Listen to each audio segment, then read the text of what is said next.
Stop. Pay close attention as this is a critical situation. Imagine this scenario.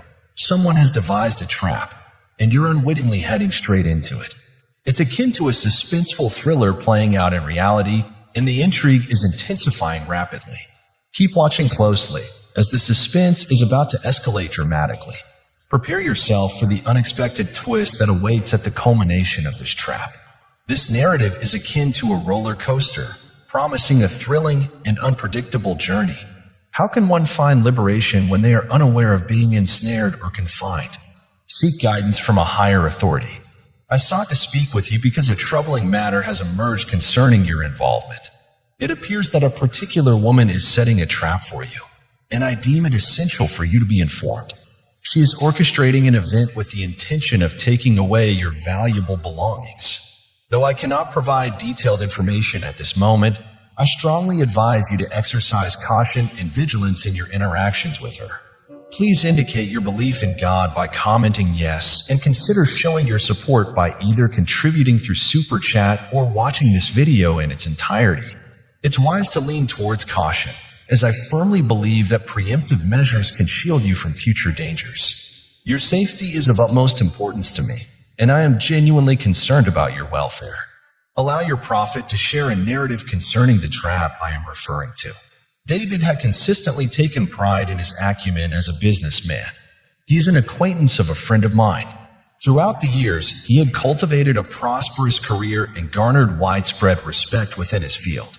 Yet, his life veered unexpectedly one day, ensnaring him in a labyrinth of deceit and treachery that jeopardized all he had painstakingly constructed.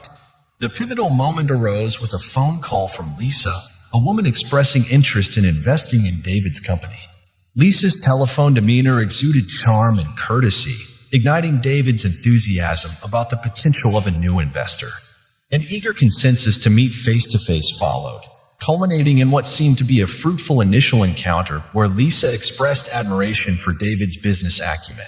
They arranged for another meeting the following week to discuss the intricacies of the investment.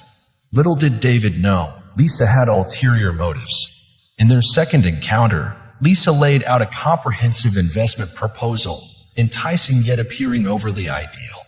Motivated by his eagerness to secure funding, David quickly signed the documents without thoroughly examining the finer points. Weeks later, the full weight of his error hit him like a ton of bricks. David realized, to his dismay, that he had unknowingly relinquished control of his company to Lisa, who had plotted from the outset to seize his business. Her carefully crafted scheme had ensnared David entirely, leaving him powerless despite his efforts to resist. With Lisa firmly in control, David found himself trapped without a clear path to freedom. The devastation of losing everything he had worked so hard for left him feeling foolish for falling under Lisa's deceptive charm. The Father says today, I am preparing you for the consequences of total victory. As you walk in the fullness of my power and authority, you will witness the destruction of the wicked. You will see the downfall of those who have opposed me and my purposes. Your eyes will behold the crumbling of the enemy's strongholds.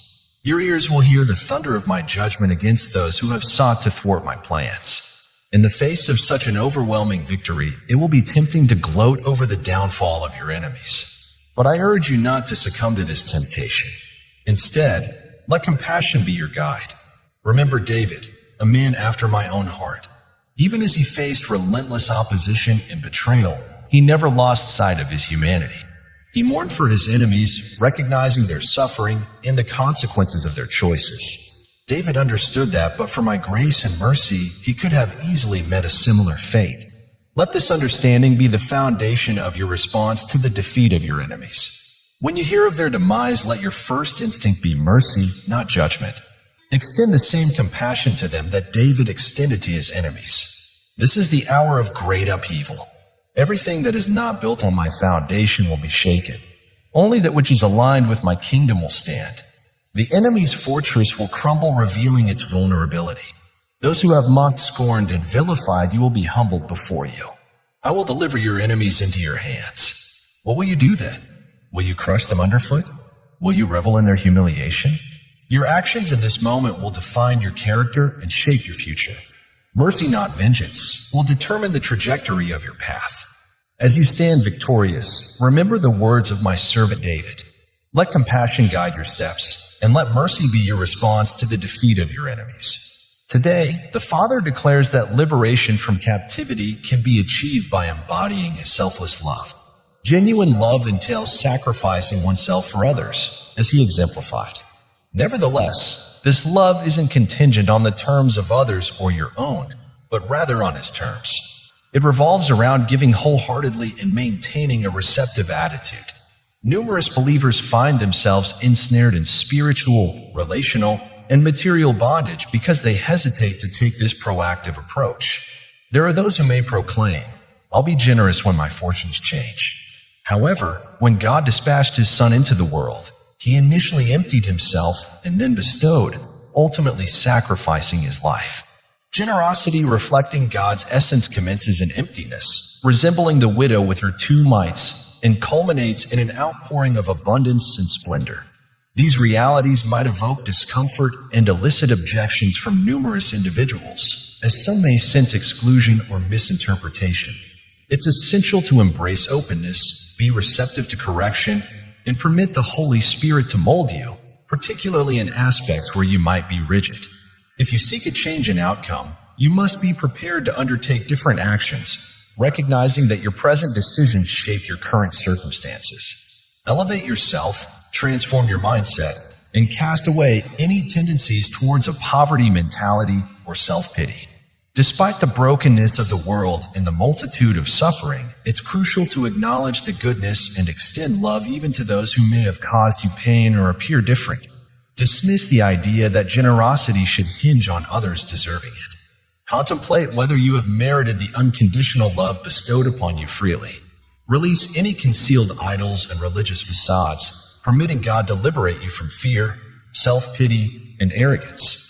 God's love remains unconditional, offered even in moments when you feel unlovable or air. Embrace the revolutionary summons to sacrifice for others, not because of their worthiness, but because of God's love for them. Answer the invitation to love adversaries, extend kindness to those who harbor animosity, and offer blessings to those who speak in an entreaty grounded in the love demonstrated on the cross and the principles of God's kingdom. God's presence isn't intended to instill fear, but rather to offer direction, safeguarding, and a gentle reminder as you traverse the potentially perilous journey of life. Frequently, we discover ourselves operating on autopilot, progressing without grasping the possible hazards concealed in the darkness. It's like navigating through a maze while blindfolded, oblivious to the fact that every step might draw us further into a meticulously laid trap by unseen influences. View it as a cautionary narrative, a timely prompt to stay alert and mindful of your environment. This isn't about nurturing paranoia, but rather awakening your internal awareness, your spiritual compass, which can steer you clear of danger. Have you ever felt a subtle pull in your stomach or heard a faint inner voice offering cautionary whispers that you brushed aside as mere paranoia? Your angels urge you to heed those intuitive cues. Promptings from your spiritual compass aren't random. They are endeavors to steer you